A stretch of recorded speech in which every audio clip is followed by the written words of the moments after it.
Selamat datang di podcast Laboratorium Diseminasi Wonocolo BPTP Jawa Timur. Episode kali ini, kita akan membahas organisme pengganggu tanaman atau OPT yang menyerang tanaman jahe. Seperti kita ketahui, keberadaan OPT akan mengurangi produksi apabila jumlahnya yang tidak terkendali. Sebelum melakukan pengendalian, kita perlu mengetahui jenis-jenis OPT yang menyerang berdasarkan gejala-gejala agar tidak salah melakukan penanganan. Untuk mengetahui jenis-jenis OPT yang menyerang tanaman jahe dan gejala yang ditimbulkan, akan kita bahas bersama narasumber dari BPTP Jawa Timur. Selamat datang Ibu Hani di podcast Labdis Wonocolo BPTP Jawa Timur. Terima kasih banyak, senang bisa gabung kembali dengan podcast Labdis Wonocolo. Pertama, kita akan mendefinisikan pengelolaan organisme pengganggu tanaman sebagai salah satu tindakan pengendalian yang dilakukan untuk mencegah kerugian pada budidaya tanaman yang diakibatkan oleh organisme pengganggu tanaman atau yang biasa kita kenal sebagai OPT, dengan salah satu cara memadukan satu atau lebih teknik pengendalian yang dipadukan dalam satu kesatuan. Jadi cara yang diaplikasikan bisa satu atau bisa juga lebih dari satu. Tujuannya apa? Tujuannya dilakukannya pengendalian OPT adalah untuk mengurangi resiko kehilangan hasil dan meningkatkan mutu, serta juga untuk menjaga kelestarian lingkungan. Seperti yang kita ketahui ya Bu, OPT yang menyerang itu dapat terdiri dari hama maupun penyakit. Untuk hama, apa saja sih Bu jenis hama? Hama-hama utama yang paling banyak menyerang pada tanaman jahe. Berikut dengan jenis kerusakan yang ditimbulkannya. Jadi jenis-jenis hama yang menyerang jahe itu banyak sekali jenisnya. Namun yang utama adalah lalat rimpang. Gejala yang ditimbulkan itu biasanya rimpang keriput dan busuk. Selain itu ada juga kutu perisai. Nah, yang jenis ini kerusakan yang ditimbulkan adalah timbulnya cairan tanaman dan rimpangnya bisa terisap dan menjadi kering lama-lama. Lalu, jika tanaman jahe kita misalnya terserang oleh hama lalat rimpang atau kutu perisai yang seperti Ibu jelaskan tadi, bagaimana rekomendasi dari BPTP perlakuan yang dapat dilakukannya, Bu? Rekomendasi yang kita bisa berikan untuk mengendalikan lalat rimpang, perlakuannya adalah pertama perlakuan benih, merendam benih dengan menggunakan air panas 50 derajat Celcius selama 10 menit. Kemudian jika air 40 derajat Celcius direndam selama 20 menit. Atau bisa juga dengan menggunakan insektisida potai seperti ekstrak nimba 2,5% dan ekstrak bungkil jarak 2,5%. Kemudian penyemprotannya dengan diklorvos, intervalnya 3 minggu sekali. Kemudian pemberian karbofuran 20-30 kg per hektar pada saat tanam.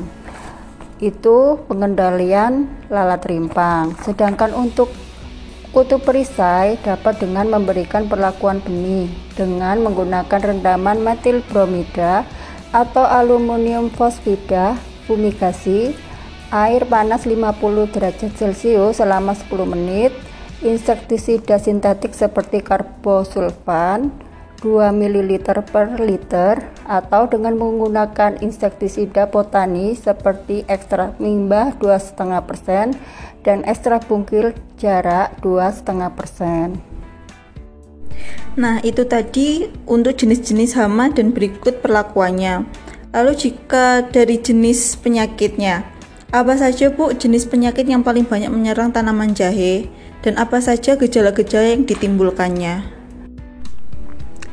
Benar, jadi selain hama juga ada penyakit yang banyak menyerang tanaman jahe. Apa saja penyakitnya itu? Antara lain penyakit layu yang disebabkan oleh bakteri Rhizolnia solanacearum dengan gejala daun menguning yang pada akhirnya kemudian menggulung daunnya. Penyakit lain yang menyerang adalah buca akar. Ada luka akar dengan jenis kerusakan akar luka sehingga penyerapan hara menjadi terganggu dan patogen menjadi mudah masuk. Selain itu ada juga penyakit bercak daun. dengan gejala yang ditimbulkan daun menjadi kering. Fotosintesis tidak bisa berjalan dengan optimal. Kemudian pada akhirnya tanaman menjadi tumbuh kerdil. Dan ada juga penyakit busuk kering rimpang yang menyebabkan tanaman menjadi mati dan akarnya pun menjadi busuk. Agar penyakit yang menyerang pada tanaman jahe tidak menyebar dan memberikan kerugian yang besar, tentu kita perlu melakukan pengendalian. Dari rekomendasi BPTP Jawa Timur, untuk teknik pengendalian penyakit ini seperti apa saja, Bu? Baik, untuk pengendaliannya kita bahas satu persatu. Untuk penyakit layu bakteri, teknik pengendalian yang dapat kita lakukan adalah dengan memilih bibit yang diambil dari induk yang sehat, kemudian pemberian antagonis yang dikombinasikan dengan kompos. Bisa juga dengan pemberian pestisida nabati, yaitu tepung gambir dan temulawak. Pada penyakit buncak akar, teknik pengendaliannya antara lain bibit kita ambil dari tanaman induk yang sehat, kemudian pemberian Pasteurella penetrans sebanyak 2-5 kapsul per tanaman per 6 bulan intervalnya. Yang dimaksud dari Pasteurella penetrans tadi itu apa, Bu? Jadi bakteri Pasteurella ini adalah salah satu agensi hayati yang sangat potensial untuk pengendalian biologi nematoda parasit.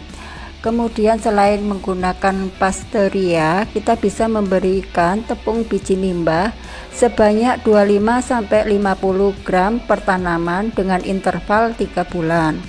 Dapat juga pemberian penggunaan mulsa jerami sebanyak 10-20 ton per hektar dan karbofuran pada saat tanam sebanyak 20-30 kg per hektar.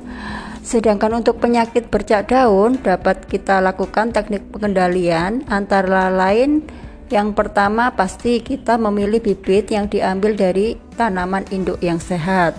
Kemudian pemberian minyak cengkeh 10% dan pemberian mancozeb 2-3 kali dalam seminggu. Tadi Ibu menyebutkan yaitu mancozeb. Yang dimaksud dari mancozeb itu apa, Bu? Mancozeb ini adalah bahan aktif pestisida dari jenis fungisida yang banyak dilakukan oleh petani biasanya untuk mengendalikan penyakit karena jamur pada tanaman budidaya.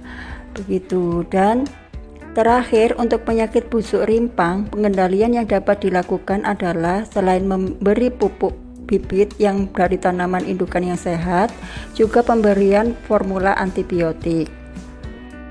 Nah, kalau mancozeb ini adalah bahan aktif pestisida dari jenis fungisida yang banyak digunakan oleh petani untuk mengendalikan penyakit karena jamur pada tanaman budidaya.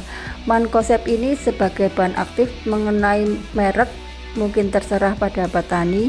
Dan kemudian yang terakhir untuk penyakit busuk rimpang, kita bisa mengendalikan dengan memilih bibit yang sehat dari tanaman yang induk yang sehat pula dan dapat memberikan formula antibiotik.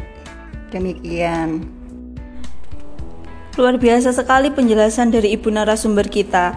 Jadi sekarang dapat kita ketahui jika terdapat beberapa jenis OPT yang menyerang tanaman jahe seperti pada penyakit terdapat layu bakteri, buncak akar, bercak daun, dan busuk kering rimpang. Sedangkan dari penyakit yang banyak menyerang adalah lalat rimpang dan kutu perisai. Tentunya pendengar tadi telah menyimak dan mencatat OPT dan gejala kerusakan yang ditimbulkan beserta penjelasan dari perlakuan yang dapat kita lakukan. Terima kasih kepada Ibu narasumber yang telah menyempatkan hadir di podcast Labdis Wonocolo BPTP Jawa Timur dan memberikan materi yang tentunya akan kita butuhkan. Terima kasih juga kepada pendengar dan jangan lewatkan episode kami lainnya. Sampai jumpa di episode lain di podcast Labdis Wonocolo BPTP Jawa Timur.